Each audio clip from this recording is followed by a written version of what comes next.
Welcome to TG five roundup. ముందుగా headlines చూద్దాం. కేరళలో కోవలం రోడ్ షోలో సీఎం రేవంత్ రెడ్డి సందడి. యూడీఎఫ్ అభ్యర్థికి మద్దతుగా రేవంత్ భారీ ప్రచారం. కోవలంలో రేవంత్ ప్రసంగంతో కాంగ్రెస్ శ్రేణుల్లో ఉత్సాహం. కేరళలో కాంగ్రెస్ విజయం ఖాయమని రేవంత్ ధీమా. పరిగి భూములపై ప్రభుత్వ దండయాత్రపై హరీష్ రావు తీవ్ర ఆరోపణలు. దళిత గిరిజన భూములు లాక్కుంటున్నారని హరీష్ రావు ఫైర్. రైతుల పక్షాన పోరాటం ఆగదని బీఆర్ఎస్ హెచ్చరిక. భూసేకరణ పేరుతో ప్రభుత్వం భయపడుతోందా అని హరీష్ ప్రశ్న. కల్తీ ఆహారంపై కట్టడి అవసరమని మంత్రి రాజనరసింహ హెచ్చరిక. బయట ఆహారం వల్ల ప్రమాదాలు పెరుగుతున్నాయని మంత్రి వ్యాఖ్య. ఫుడ్ భద్రత కోసం కఠిన చర్యలు తీసుకుంటామని స్పష్టం. ఇంటి ఆహారాన్ని ప్రోత్సహించాలని ప్రజలకు సూచన. భూ దోపిడీపై ఓపెన్ ఛాలెంజ్ విసిరిన ఆర్ఎస్ ప్రవీణ్ కుమార్. పొంగులేటి డాక్యుమెంట్లతో ముందుకు రావాలని సవాల్. భూముల విషయంలో నిజాలు బయటపెట్టాలని డిమాండ్. లక్షల కోట్ల భూ కుంభకోణంపై ప్రజల ముందే చర్చకు సిద్ధం.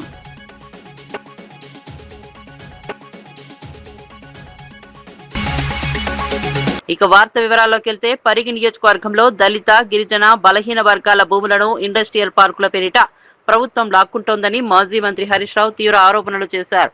రైతుల పక్షాన బీఆర్ఎస్ పోరాటానికి వెళ్లగానే అరెస్టులు చేసి అడ్డుకుంటున్నారని అన్నారు. ఎందుకు ప్రభుత్వం అంత భయపడుతోందని ప్రశ్నించారు. లగచర్లలో జరిగిన సంఘటనల మాదిరిగానే పరిగిలో కూడా అదే పరిస్థితి కొనసాగుతోందని చెప్పారు. నాడు పట్టాలు ఇస్తామని చెప్పి ఇప్పుడు వాటిని లాక్కుంటున్నారని మండిపడ్డారు. 2.5 సంవత్సరంలోనే 1000 ఎకరాల భూములను తీసుకున్నారని, ఇంకా భారీ స్థాయిలో భూసేకరణకు ప్రయత్నాలు జరుగుతున్నాయని తెలిపారు. రైతుల వద్దకు వెళ్లి వారి పోరాటానికి బాసటగా నిలుస్తామని స్పష్టం చేశారు. ఎలాంటి అడ్డంకులు వచ్చినా పోరాటం ఆగదని హెచ్చరించారు. పరిగి నియోజకవర్గంలో దళిత గిరిజన బలహీన వర్గాల భూములను ప్రభుత్వం పారిశ్రామిక పార్కుల పేరు మీద లాక్కునే ప్రయత్నం చేస్తా ఉంటే, ఆ ప్రజల పక్షాన పోరాడడానికి బీఆర్ఎస్ పార్టీ ఆధ్వర్యంలో ఒక నిరసన కార్యక్రమానికి శ్రీకారం చుట్టడం జరిగింది. ఎందుకు ప్రభుత్వం అంత భయపడతా ఉంది? మీరే చెప్పారు, మేమొస్తే ప్రజాస్వామ్యం అనే 7వ గ్యారంటీ ప్రజలకు ఇస్తున్నాం, ప్రజలకు ప్రశ్నించే హక్కు కల్పిస్తాం, ప్రజలు ఎక్కడైనా తమ నిరసన చెప్పొచ్చు, పోరాటం చేయొచ్చు అని కాంగ్రెస్ పార్టీయే పెద్ద పెద్ద మాటలు చెప్పింది కదా. ఈ రోజు ప్రధాన ప్రతిపక్ష పార్టీగా ఆ దళిత గిరిజన బలహీన వర్గాల గొంతుకగా మేము పనిచేసే ప్రయత్నం చేస్తా ఉంటే ఎందుకు అడ్డుకునే ప్రయత్నం చేస్తా ఉన్నారు? ఇవాళ మా మాజీ ఎమ్మెల్యే మహేశ్వర్ రెడ్డి గారిని అరెస్ట్ చేసి పొద్దున్నే మన్నెగూడ పోలీస్ స్టేషన్ తీసుకుపోయింది, అక్కడి నుంచి ధరూర్ పోలీస్ స్టేషన్ తీసుకుపోయింది, అక్కడి నుంచి ఇప్పుడు బంటారం పోలీస్ స్టేషన్ తీసుకుపోతుండ్రు. అంటే గంటకో పోలీస్ స్టేషన్ తిప్పుతారా? ఎందుకు అంత భయభ్రాంతులు గురి చేస్తా ఉన్నారు? మేము పరిగి దగ్గర ఇవాళ కల్లాపూర్ దగ్గర ధర్నా కార్యక్రమాన్ని పెట్టుకున్నాం. మేము రాస్తారోకో పెట్టలే, ఎక్కడ ఎవరిని ఇబ్బంది పెట్టే ఆలోచన లేదు. కేరళ అసెంబ్లీ ఎన్నికల ప్రచారంలో భాగంగా తెలంగాణ ముఖ్యమంత్రి రేవంత్ రెడ్డి కోవలం నియోజకవర్గంలో నిర్వహించిన రోడ్ షోలో పాల్గొన్నారు. యూడీఎఫ్ అభ్యర్థి విన్సెంట్ కు మద్దతుగా జరిగిన ఈ కార్యక్రమంలో భారీగా ప్రజలు హాజరయ్యారు. రేవంత్ రెడ్డిని చూడటానికి స్థానికులు పెద్ద ఎత్తున తరలివచ్చారు. తన ప్రసంగంతో కాంగ్రెస్ కార్యకర్తల్లో ఉత్సాహాన్ని నింపారు. కేరళలో కాంగ్రెస్ పార్టీ విజయం సాధించడం ఖాయమని ధీమా వ్యక్తం చేశారు. అభివృద్ధి సంక్షేమం కోసం కాంగ్రెస్ కు ఓటు వేయాలని ప్రజలను కోరారు. ఈ రోడ్ షోతో కేరళ రాజకీయాల్లో కొత్త ఊపు కనిపిస్తోంది. God father is Narendra Modi, not Jyoti Basu or Somnath Chatterjee. Pinarayi Vijayan doesn't have any respect for Jyoti Basu or Somnath Chatterjee or any other communist leader. He has respect for only Narendra Modi and Amit Shah. I have visited many places in Kerala. I have seen everywhere. Today also I have asked my friend M. Vincent, who is your opponent? What is his name? He was thinking 2 minutes. Who are his opponents? I have seen everywhere only Pinarayi Vijayan poster and cutout. I have asked Pinarayi Vijayan is contesting from Kovalam. He said no. Now I am asking a question to Mr. Pinarayi Vijayan. Your campaigning is exactly like Narendra Modi. Panchayati member to parliament member. The NDA BJP is asking in the name of Narendra Modi. My point is that if people are going to vote, tomorrow your MLA is not working, your MLA is not available in your assembly constituency. So how come Kovalam people are going to solve their problems? Everywhere, Gully to Delhi, Narendra Modi, BJP, NDA claiming that Panchayat member election, they take Narendra Modi name. Assembly election, they take Narendra Modi name. Parliament election, they take Narendra Modi name. Ukraine-Russia war, they say Narendra Modi is the capable to stop all these wars. కల్తీ ఆహారాన్ని కట్టడి చేయడం అత్యంత అవసరమని రాష్ట్ర వైద్య ఆరోగ్య శాఖ మంత్రి దామోదర రాజనరసింహ పేర్కొన్నారు. బల్కంపేట నేచర్ క్యూర్ ఆసుపత్రిలో నిర్వహించిన ఈట్ రైట్ మేళాలో పాల్గొని మాట్లాడారు. ప్రస్తుతం బయట ఆహారంపై ఆధారపడటం పెరగడంతో కల్తీ సమస్య తీవ్రంగా మారిందని తెలిపారు. కల్తీ ఆహారం వల్ల కిడ్నీ క్యాన్సర్, డయాబెటీస్ వంటి వ్యాధులు వచ్చే ప్రమాదం ఉందని హెచ్చరించారు. రాష్ట్ర వ్యాప్తంగా ఫుడ్ సంస్థలపై తనిఖీలు కొనసాగుతున్నాయని చెప్పారు. ఫుడ్ టెస్టింగ్ ల్యాబులు పెంపు, కఠిన చర్యలతో ఆహార భద్రతను బలోపేతం చేస్తామని తెలిపారు. ప్రజలు ఇంటి ఆహారాన్ని ప్రోత్సహించాలని సూచించారు. అవగాహన ద్వారా సురక్షితం ఆహారం అందరికీ అందుబాటులో తీసుకురావడమే లక్ష్యంగా అన్నారు.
కేరళ అసెంబ్లీ ఎన్నికల సందర్భంగా ఎల్డీఎఫ్ కూటమికి తెలంగాణ జాగృతి అధ్యక్షులు కవిత మద్దతు ప్రకటించారు. కాంగ్రెస్ ఇచ్చిన హామీలను అమలు చేయకుండా ప్రజలను మోసం చేస్తున్నారని విమర్శించారు. రైతు రుణమాఫీ, ఉద్యోగ కల్పన వంటి హామీలను గాలి కొదిలేశారని అన్నారు. ప్రజలు అప్రమత్తంగా ఉండాలని పిలుపునిచ్చారు. పినరయి విజయన్ నాయకత్వంలోనే అభివృద్ధి సాధ్యమని స్పష్టం చేశారు. జై తెలంగాణ, జై కేరళ. ఎల్ల మలయాళీ సహోదరంగలకుం ఎంతే వందనం. This is a message from daughter of Telangana to the people of Kerala who are going to vote in the next couple of days. Telangana Chief Minister Mr. Revanth Reddy was in Kerala trying to campaign for the Congress party in Kerala. I would like to appeal that the Congress party has failed the people of Telangana. They have given us 6 guarantees, out of which only half a guarantee is being fulfilled.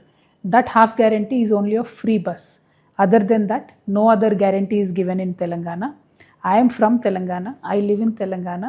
I am soon going to launch a political party in Telangana.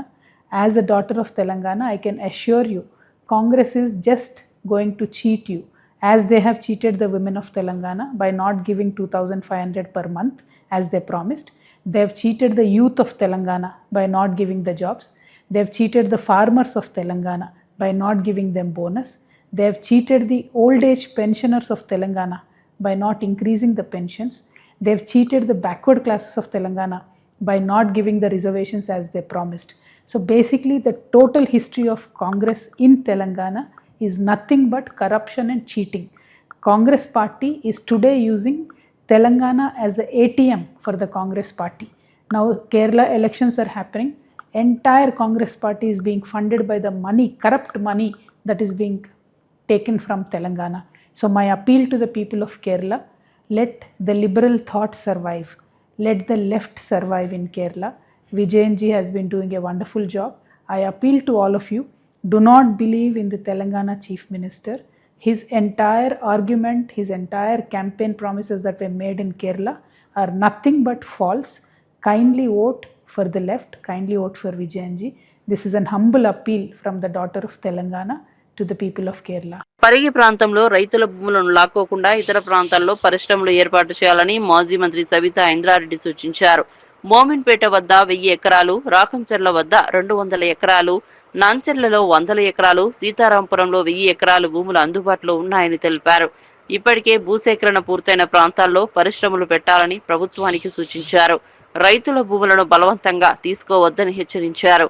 అభివృద్ధి పేరుతో రైతులను ఇబ్బంది పెట్టకూడదని అన్నారు. ప్రజల అభిప్రాయాలను గౌరవిస్తూ నిర్ణయాలు తీసుకోవాలని కోరారు. పక్కల మోమిన్పేట ఎంత దూరం ఉందో 50 కిలోమీటర్లు, 1000 ఎకరాలు ఉంది అక్కడ పెట్టండి కంపెనీలో. కేసీఆర్ గారు అప్పుడు ల్యాండ్ అక్వైర్ చేసి పెట్టినారు. అక్కడ ఏ సమస్యలు లేవు. తీసుకున్న భూమి అట్లాగే ఉంది, అక్కడ పెట్టండి. అదే కాకుండా రాకంచల్రా పరిగికి 10 కిలోమీటర్ల దూరంలో 200 ఎకరాలు ఉంది, ముందు అక్కడ పెట్టండి కంపెనీలు. నంచెల్రా దోమ మీరు ఏదనుకుంటున్నారు, నంచెల్ర పక్కకే ఉంది. అక్కడ నంచెల్రలో ఉంది భూమి ఒక 100 ఎకరాలు, అక్కడ పెట్టండి కంపెనీలు. సీతారాంపురం ఒక 50 కిలోమీటర్ల దూరంలో ఉంది, అక్కడ ఒక 1000 ఎకరాలు ఉంది, అక్కడ పెట్టండి కంపెనీలు. ముందు ఈ ప్లేస్ అంతా కంపెనీలు ఫిల్అప్ అయినాక మీరు ల్యాండ్ ఎక్వైర్ చేసి దానికి ఒప్పుకుంటాం. కానీ అవసరం లేకపోయినా ప్రిస్టేజ్కి పోయి మీరు ఏదైతే భూమి అక్వైర్ చేయాలనుకుంటున్నారో దయచేసి దాన్ని విత్డ్రా చేసుకోండి. అక్కడున్న రైతులకు అందరూ కూడా విజ్ఞప్తి చేస్తున్నాం, మీరు ధైర్యంగా ఉండండి. ఖచ్చితంగా బీఆర్ఎస్ పార్టీ మీకు అండగా ఉంటుంది. వాళ్ళు విత్డ్రా చేసుకున్నంత వరకు మా పోరాటం. ఆర్ఎస్ ప్రవీణ్ కుమార్ చేసిన వ్యాఖ్యలపై కాంగ్రెస్ నేత మల్లు రవి తీవ్రంగా స్పందించారు. కాంగ్రెస్ వల్లే ఎదిగిన వ్యక్తి ఇప్పుడు అదే పార్టీని విమర్శించడం సరికాదని అన్నారు. ముఖ్యమంత్రి రేవంత్ రెడ్డిపై అనుచిత వ్యాఖ్యలు చేస్తే సహించబోమని హెచ్చరించారు. తెలంగాణను ఇతర దేశాలతో పోల్చడం దారుణమని మండిపడ్డారు. రాజకీయాల్లో బాధ్యతగా మాట్లాడాలని సూచించారు. చదువుకున్నారు, ఎస్సీ రిజర్వేషన్ లో వచ్చారు. మీకు ప్రభుత్వమే పూర్తిగా చిన్నతరం 5వ తరగతి నుంచి మీరు ఐఏఎస్ వరకు స్కాలర్షిప్లు అన్ని ఇచ్చి కాంగ్రెస్ పార్టీ మిమ్మల్ని పెంచి పోషించి ఆ స్థాయికి తీసుకొని వచ్చింది. అటువంటి కాంగ్రెస్ పార్టీని శ్రీలంక పార్టీ బంగ్లాదేశ్ లో జరిగిన విప్లవం లాగా జరిగిందని చెప్పడానికి మీరు తల్లి పాలు దాటి తల్లి రొమ్ము పుట్టినట్టుగా నేను అనుకుంటున్నాను. ఇవాళ రేవంత్ రెడ్డి గారు చేస్తున్న కార్యక్రమాల వల్ల సమాజంలో సంపూర్ణ విప్లవం తీసుకొని రావడానికి అన్ని రకాల కార్యక్రమాలు తీసుకొని మొత్తం భారతదేశంలో ఏ రాష్ట్రంలో కూడా చేయని పనులు చేస్తుంది. ముఖ్యమంత్రి రేవంత్ రెడ్డి వ్యాఖ్యలపై మాజీ మంత్రి జోగురామన్న తీవ్రంగా స్పందించారు. మహిళలను అవమానించేలా మాట్లాడడం తగదని అన్నారు. పెళ్లి, కుటుంబ విషయాలపై ఇలాంటి వ్యాఖ్యలు చేయడం బాధాకరమని చెప్పారు. బాసరపై ఇప్పుడు మాత్రమే గుర్తొచ్చిందని ప్రశ్నించారు. ప్రజల సమస్యలపై దృష్టి పెట్టకుండా రాజకీయ ప్రయోజనాల కోసం మాట్లాడుతున్నారని విమర్శించారు. ప్రభుత్వ నిధులను దుర్వినియోగం చేస్తున్నారని ఆరోపించారు. ప్రజల భావాలను గౌరవించే విధంగా వ్యవహరించాలని సూచించారు. సీఎం పదవికి తగిన బాధ్యతతో మాట్లాడాలని కోరారు. బీజేపీ ఎంపీ గూడెం నగేష్ అయినా ఇద్దరు నాకు చాలా సన్నిహితులు, మాకు పార్టీలు ఏమీ లేవు. మరి అదే మా అధ్యక్షత వహించినటువంటి అనిల్ జాదవ్ గురించి మాట్లాడు అంటే బీఆర్ఎస్ అంటే శత్రువులు, బీజేపీ కాంగ్రెస్ ఒక్కటని చెప్పడానికి నిన్న డయాసే కాదు ఎక్కడైనా వాళ్ళిద్దరు కలిసి రేవంత్ రెడ్డి, పాయల్ శంకరు ఇద్దరికిద్దరు సన్నిహితులు. ఎయిర్పోర్టుకు కూడా స్థానిక ఎమ్మెల్యే ఆల్రెడీ ఇప్పుడే 170 ఎకరాల భూమి కొనుక్కొని ఉన్నారని చెప్పి అక్కడ ప్రజలు మాట్లాడుతూ ఉన్నారు. అంటే ఇద్దరు, ఇటు ముఖ్యమంత్రి అక్కడ స్థానిక ఎమ్మెల్యే ఇద్దరు కలిసి ఎయిర్పోర్ట్ పేరుతో భూములు కొంటా ఉన్నారు. బీజేపీ ఎమ్మెల్యేని తీసుకొని 6000 ఎకరాల భూమి వాళ్ళ ముందు ఇండస్ట్రియల్ పార్క్ పేరుతో భూమి కొనుక్కొని 300 ఎకరాల స్థానిక ఎమ్మెల్యే పాయల్ శంకర్ గారు కొనుక్కున్నాడు. ఇప్పుడు నేను మొన్న సాక్ష్యాధారాలతో మొత్తం ఇచ్చిన, సర్వే నంబర్లతో సహా ఇచ్చిన, బినామీలు పాయల్ శంకర్ బినామీలు ఇచ్చిన అదే వేం నరేందర్ రెడ్డి గారు, సుదర్శన్ రెడ్డి గారు దొంగసాటి నచ్చి హెలికాప్టర్లలో భూమిని చూసుకొని పోతున్నారు. సీఎం రేవంత్ రెడ్డి మంత్రి పొంగులేటి భూ కబ్జాలపై ఎమ్మెల్సీ శ్రవణ్ దాసోజు తీవ్ర ఆరోపణలు చేశారు. కొత్వాల్గూడ, మానసా హిల్స్, వట్టి నాగులపల్లి, నాదల్గూల్ ప్రాంతాల్లో 1000 ఎకరాల భూములను ఆక్రమిస్తున్నారని విమర్శించారు. అసెంబ్లీలో మంత్రి పొంగులేటికి క్లీన్ చిట్ ఇవ్వడం దారుణమని అన్నారు. ఇక్కడ దోచుకున్న సొమ్మును ఇతర రాష్ట్రాల ఎన్నికలకు తరలిస్తున్నారని ఆరోపించారు. తెలంగాణను కాంగ్రెస్ కు ఏటీఎంగా మార్చారని తీవ్రంగా మండిపడ్డారు. సుప్రీంకోర్టులో కేసు ఉండగానే నాదరుగుల భూముల్లో ఫెన్సింగ్ వేయడం ఎలా సాధ్యమని ప్రశ్నించారు. పొంగులేటిపై ల్యాండ్ గ్రాబింగ్ కేసు నమోదు చేయాలని డిమాండ్ చేశారు. మంత్రి పదవి నుంచి తొలగించాలని కోరారు. కేబినెట్లోని ఇతర మంత్రులు మౌనం వహించడం అనుమానాలకు తావిస్తోందన్నారు. What nonsense is happening in Telangana? సిగ్గు ఎగ్గు లేకుండా ముఖ్యమంత్రి అసెంబ్లీ సాక్షిగా ఎప్పుడైతే వట్టినాగులపల్లి తర్వాత మానసా హిల్స్ సంబంధించిన ఒక ఉదంతం బయటకు వచ్చినప్పుడు అసెంబ్లీలో మాట్లాడుతూ మా పొంగులేటి కొత్వాల్గూడకు సంబంధించిన భూముల విషయం మాట్లాడినప్పుడు మా పొంగులేటి శ్రీనివాసరెడ్డి గారు సుధపూస 18 గంటలు పనిచేస్తాడు, శుద్ధపూస, ఆయనకి ఏం తెలియదు అని చెప్పని సర్టిఫికేట్ ఇచ్చింది. అంటే ఏంది? దొంగలు కలిసి దేశాలు పంచుకున్నట్టుగా వీళ్ళిద్దరు భూములు పంచుకునేట్టు ఒక ప్రయత్నం. ఇదేం చిల్లర రాజకీయమే? ఎవడో కింది స్థాయిలో నాయకుడు ఎవడో చిల్లర పనులు చేస్తున్నారు, ఎవరో భూమి కనబడితే కబ్జాలు చేసే ప్రయత్నం చేస్తున్నారు అంటే అర్థం ఉన్నది. సిగ్గు ఎగ్గుండాల. 1000 కోట్ల రూపాయలు దండుకున్న తర్వాత, రెవెన్యూ శాఖ మంత్రి పదవిలో కూర్చున్న తర్వాత, ముఖ్యమంత్రి పదవిలో కూర్చున్న తర్వాత, you are the bloody damn custodian of the government land. ప్రభుత్వ భూములను కాపాడేటువంటి ఒక primary responsibility is the government. నువ్వేం ఓనర్ కాదు ఇక్కడ. మీ తాత జాగీర్లు కావు తెలంగాణ భూమి. తరతరాలుగా రానున్నట్టు ఒక 100 సంవత్సరాల పాటు 1000 సంవత్సరాల పాటు ఉండేటువంటి ఒక ప్రజానీకానికి సంబంధించినటువంటి ఒక వారసత్వ సంపద ఇది. దీన్ని ఇష్టం వచ్చినట్టుగా దోచుకపోతాం, కోట్ల రూపాయలు దండుకుంటాం, గద్దలు లెక్క తన్నుకపోతాం, అధికారులను అడ్డం పెట్టుకుని ఆటలు ఆడతామంటే మాత్రం కర్రు గాల్చి వాతలు పెడతారు. మీరు అనుకుంటుండొచ్చు మేము అధికారంలో కాబట్టి ఏం చేసినా చలామణి అయిపోతుంది, రికార్డులు తారుమారు చేస్తామని చెప్పని. 2.5 ఏండ్లు తప్పనిసరిగా ఈ చిల్లర వ్యవహారాలను, ఈ దోపిడీ ఎవడైనా సరే ఊచలు లెక్క పెట్టాల్సిందే, జైళ్లకు పోవాల్సిందే. భూ కబ్జాల ఆరోపణల నేపథ్యంలో బీఆర్ఎస్ నేత RS Praveen Kumar open challenge విసిరారు. మంత్రి పొంగులేటి దమ్ముంటే భూ డాక్యుమెంట్లతో ముందుకు రావాలని సవాల్ విసిరారు. ఎక్కడికైనా చర్చకు సిద్ధమని ప్రకటించారు. రాఘవ కన్స్ట్రక్షన్స్ వద్దకైనా, గాంధీ భవన్ కైనా రావాలని సూటిగా చెప్పారు. భూముల విషయంలో నిజాలు బయట పెట్టాలని డిమాండ్ చేశారు. లక్షల కోట్ల భూదోపిడీ జరుగుతోందని ఆరోపించారు. ప్రజల ముందే వాస్తవాలు చెప్పేందుకు తాను సిద్ధంగా ఉన్నామని తెలిపారు. ప్రభుత్వం పారదర్శకంగా వ్యవహరించాల్సిన బాధ్యత ఉందన్నారు. ఇంకోసారి క్రిస్టల్ మ్యాన్షన్ అన్నిట్లలో కూడా కామన్ థ్రెడ్ ఏందంటే పొంగులేటి హర్షారెడ్డి. శ్రీనివాసరెడ్డి గారు, మీరు న్యాయబద్ధంగా డబ్బులు చేసుకుంటే మాకేం అభ్యంతరం లేదు. రేవంత్ రెడ్డి గారు, మీరు కూడా న్యాయబద్ధంగా డబ్బులు చేసుకుంటే మాకేం అభ్యంతరం లేదు. మీరు కానీ, మీ 4 బ్రదర్స్ కానీ, పొంగులేటి శ్రీనివాసరెడ్డి కానీ, పొంగులేటి హర్షారెడ్డి కానీ, ఇంకెవరైనా మీరు న్యాయబద్ధంగా డబ్బులు చేసుకోండి. ఎవరొద్దు అంటున్నారు? హైటెక్ సిటీలో పనిచేయండి, నార్సింగ్ చివరస్త దగ్గర అడ్డా కూలీలుగా మారండి, కష్టపడి సంపాదించండి. లేకపోతే రైతులుగా మారండి, రైతు కూలీలుగా మారండి, రైతు బజార్లలో కూరగాయలు అమ్మండి, న్యాయబద్ధంగా సంపాదించండి. ఇంత దుర్మార్గం ఏంటంటే ఇప్పుడు శ్రవణ్ గారు ఆధారాలతో చెప్పిండు కదా, 373 ఎకరాలు ఇది ప్రభుత్వ భూమే, ముమ్మాటికి ప్రభుత్వ భూమే. మీరు సుప్రీంకోర్టులో ఇది ప్రభుత్వ భూమి కాదు ప్రైవేట్ భూమి అని అంటున్నారు. అన్నప్పుడు ల్యాండ్ సీలింగ్ యాక్ట్ ప్రకారం ఈ ఏదైతే యాక్ట్ ఉన్నదో ల్యాండ్ రిఫార్మ్స్ యాక్ట్, ఇది one of the best acts. రాజ్యాంగం పెట్టిన అన్ని పరీక్షలను కూడా తట్టుకొని నిలబడ్డ ఒక గొప్ప చట్టం కాంగ్రెసే పట్టుకొచ్చింది. లక్షలాది కోట్లాది మంది తెలుగు ప్రజలకు భూమినిచ్చి వాళ్ళకు ఆసరనిచ్చి నీడనిచ్చిన ఈ చట్టం సెక్షన్ 28 చాలా క్లియర్గా, సెక్షన్ 28 ఏం చెప్తున్నది? The act to override other laws, the provisions of this act shall have effect notwithstanding anything inconsistent with any other law for the time being in force or any custom, usage or agreement or decree or order of a court or tribunal or any authority. ఈ దేశంలో ఏ authority, ఏ court, ఏ injunction ఇచ్చినా ఇది చెల్లదు అని section 28 చెప్తున్నది. కేరళలో Kovalam road షోలో CM Revanth Reddy సందడి. యూడీఎఫ్ అభ్యర్థికి మద్దతుగా రేవంత్ భారీ ప్రచారం. కోవలంలో రేవంత్ ప్రసంగంతో కాంగ్రెస్ శ్రేణుల్లో ఉత్సాహం. కేరళలో కాంగ్రెస్ విజయం ఖాయమని రేవంత్ ధీమా.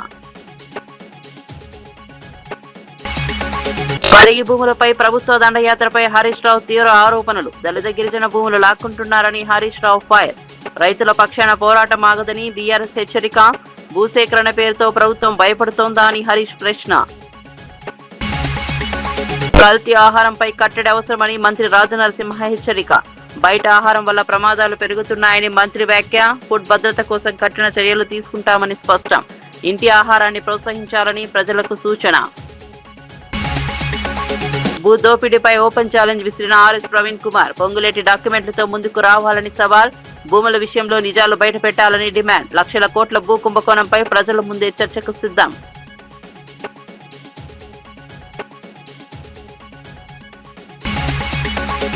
మరిన్ని అప్డేట్స్ కోసం చూస్తూనే ఉండండి TG5 రౌండప్.